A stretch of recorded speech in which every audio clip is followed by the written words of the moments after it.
Hi, I'm Rob, and in this video I'm going to compare the T598 direct axial drive wheel directly to the T300 RS on the PlayStation 5. Now the purpose of this video is kind of twofold. It's to kind of help people who are either thinking of buying a race wheel and haven't yet got one.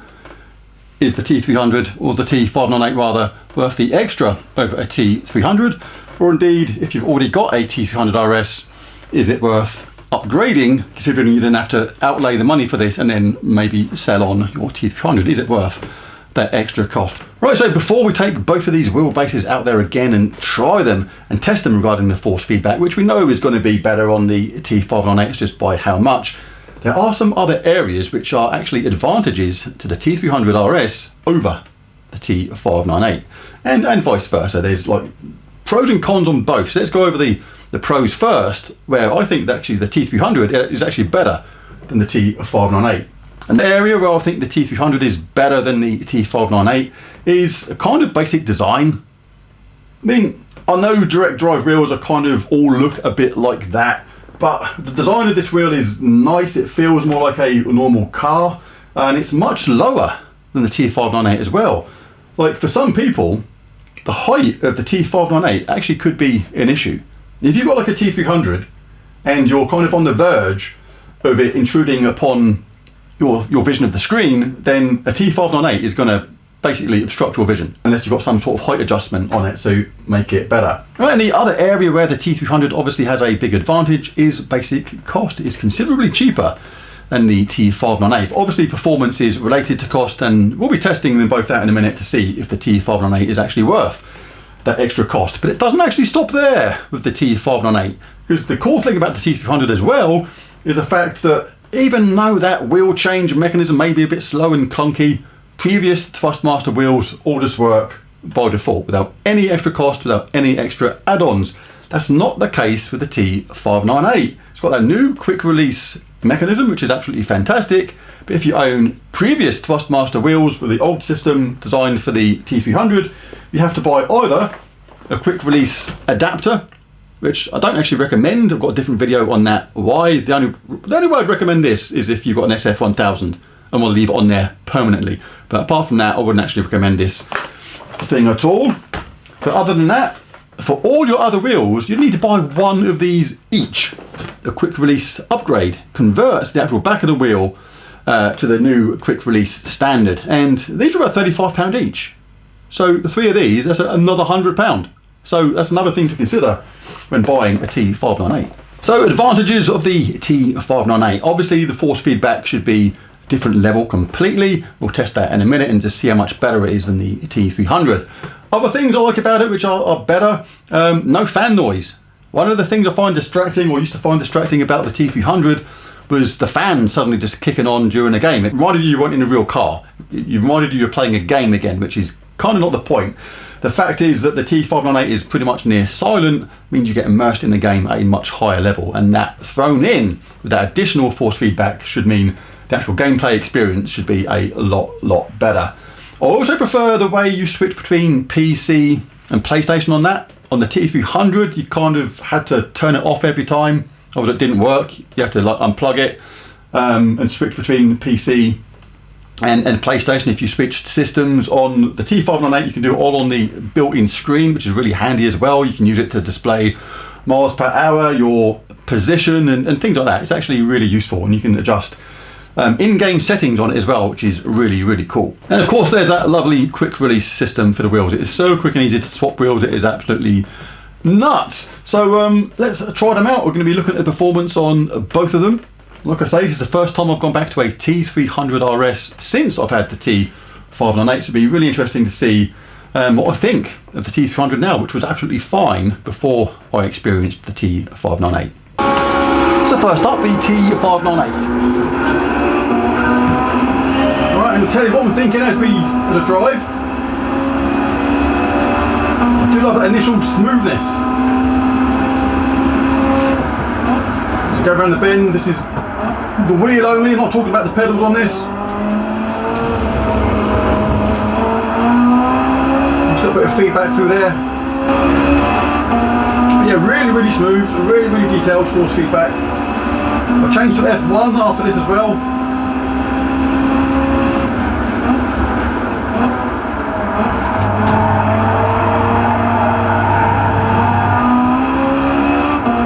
Could really feel that I was on the near limit of grip there. That was really good.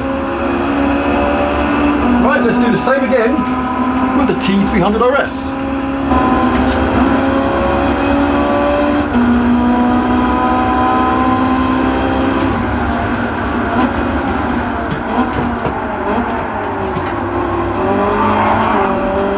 Kind of went into a skid on purpose then. Just getting used to the feel of the base again. And first impression again isn't bad. It's still alright, but it feels like it's lacking so much detail compared to the T598. It really does. It almost feels like nothing's happening anymore. I know that's like, sounds like a slight exaggeration, but there's so much going on with the T598, all the little bumps in the road, like that rumble strip there, went over there on purpose. Just like a little whatever that is, but you can really feel that on the T598. Same as the resistance going around the corner, it's stronger. Let's have a little crash. Again, that really jolts you in the T598. It's just like a much smaller impact in this. Let's do it again. Again, yeah. Just a minor impact. At the point of most resistance on this, I feel like I can overwhelm it quite quickly. So obviously it's not as powerful, a single belt in this one, as opposed to the direct drive system in the T5. Now let's try and go into a bit of a skid, see if I can feel where the limits of grip are. Well, I could feel when the car was about to go into a skid then, just wasn't as detailed as the T598. And overall, I am lacking immersion now from this, so I've got to be honest. Where it feels like I'm just missing so much of that finer detail that you get when playing Gran Turismo 7 with the T598. Still got to try it on Formula 124, but it does feel like on this, definitely there's an absolute ton of extra information coming through when using the T598, where on this it is missing those things. And for that reason it's not as involving. I'm not actually as lost in the game as I would be normally. I'm not racing and it's putting a massive grin on my face for no apparent reason. It's still good, it's still fun, I'm not knocking it. If this is all you've got or all you can afford, then it's still a decent wheel, it really is. But things move on, things improve, things get better. This is obviously been out a few years now. T598 is really new, but it does lack a lot of detail compared to the T598. The way I would describe it is, it's like everything's been dulled right down. If everything was set to say 9 out of 10 on the T598, everything feels like 4 or 5 on this. It feels like it's been dialed right down. Obviously it hasn't. It's just the way the technology in the wheel works and the amount of detail it is able to convey. Right, now onto F1 24. I'm going to do one lap each of Monaco. A nice twisty circuit with lots of really good force feedback moments. So this is a good test for both wheels. I'm looking for detail, how I feel when playing the game, and how immersed I feel, because that is a really important feature of wheels as well. How involved you feel when playing the game. Right, so let's jump straight in. Not too worried about a particularly amazing time, just want to concentrate on what I'm feeling through the wheel, how much detail, how much force feedback I'm getting.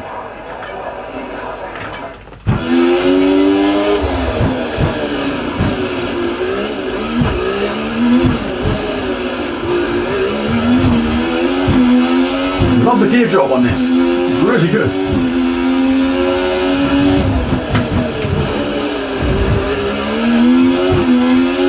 So smooth. Like I say, it feels like you're feeling every single bump in the road.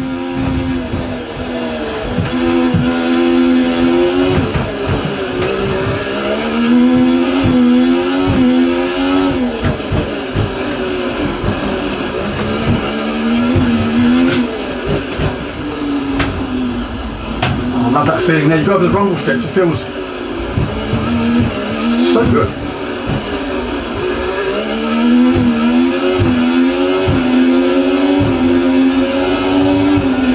I feel like I play this game, not the game, I feel like when I'm playing this wheel, I'm doing it with a constant smile on my face. Are you sure? Steward inquiry of the stewards.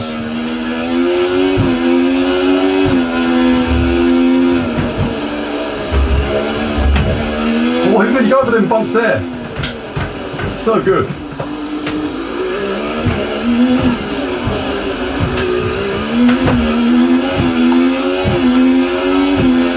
Yeah, so one lap and loved it. Absolutely feels really, really nice for this wheel. Absolutely awesome. Alright, let's swap over now and go to the T300 RS.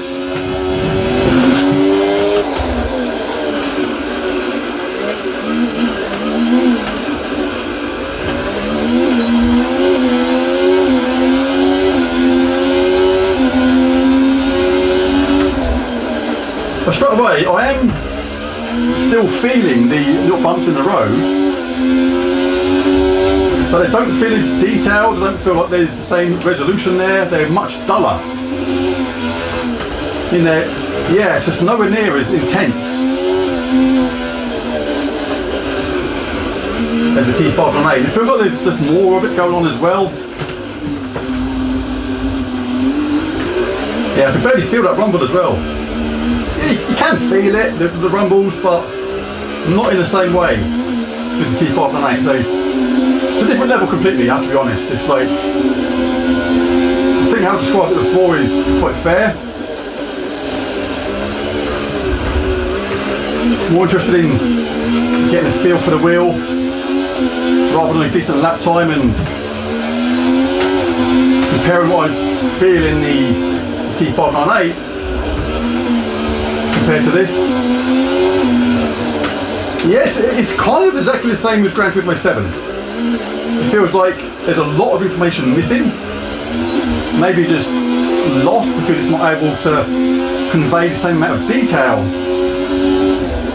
that the 598 is able to do, and it all just feels dulled down. It feels like a completely muted version of force feedback compared to the T598. But I'll stick to what I said before. It's like, if you're used to a bungee cord system and this is your first foray into the force feedback world, then you're still going to be really, really chuffed with this wheel. It's still decent.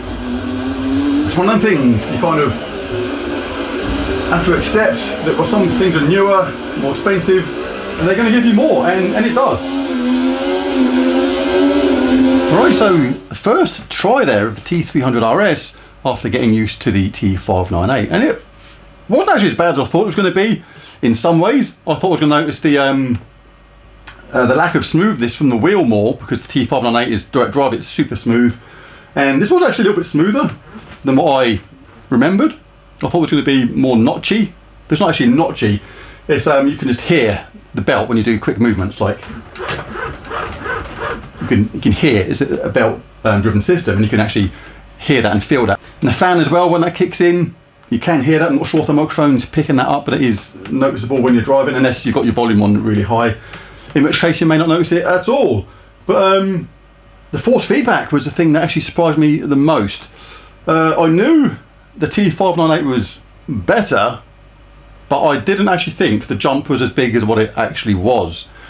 That kind of did surprise me a little bit. It felt like not only was the force feedback that much stronger in the T598, it was a lot more detailed, as if there was much more resolution there, and at the same time there was just much more of it going on. It felt like 80% of the force feedback had been stripped out of the game when playing GT7 with the T300. That's just what it felt like, I'm just being honest. It was like, where's all the little details when I'm going along the road, or little bumps in the road, and that nice judder and rumble you get when you hit a rumble strip. It's like just everything's just dialed right down, or some of it's not there at all. But that's the nature of the beast. It's a newer technology, it's a newer wheel, it's a more expensive wheel. Those things are going to happen. Okay, it's been a couple of days since I've recorded those clips you've just seen, but in that time I've actually fixed the T598 down permanently with bolts and nuts, so it's in a really locked down position. And it turns out if you use those clamps that supplied, those plastic clamps, which I despise somewhat, it turns out you actually lose some force feedback detail when you're using them. Since I've fixed this down permanently, I'm actually receiving more force feedback detail than I did before. I'd say about another 10-15%. Easy, maybe even more than that. It's absolutely astonishing how much more actually comes through when it's fixed down permanently. So if you can avoid it, I wouldn't use those clamps that are supplied, because this just makes it just that much better. So really, this was the true comparison versus the T300, because the T300 was fixed down using bolts as well. This is now fixed down using bolts, where before it was just using clamps. So the difference is even bigger than I basically thought it was. So in conclusion, this is night and day difference between the T300. I loved my T300. I had it for years, good few years, and I really enjoyed it. But things move on and things just get better and technology advances. And so they're definitely a massive cut above. The T300 is just a stronger force feedback. It's a far more detailed force feedback. There's improvements like the way you switch between PC and PlayStation, the fact that it's pretty much dead silent. The only noise it ever gives off is a very slight little buzz noise, and you get some electrical sort of buzz sensation when you're turning a corner on some strong force feedback moments, but that's it. Apart from that, it's completely silent. So it's a stronger force feedback, it's a more satisfying force feedback. You get involved in the game a lot more.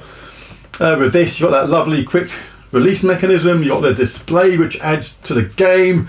It's just a really lovely thing that's grown on me rather a lot. Even the look of it, which I first despised.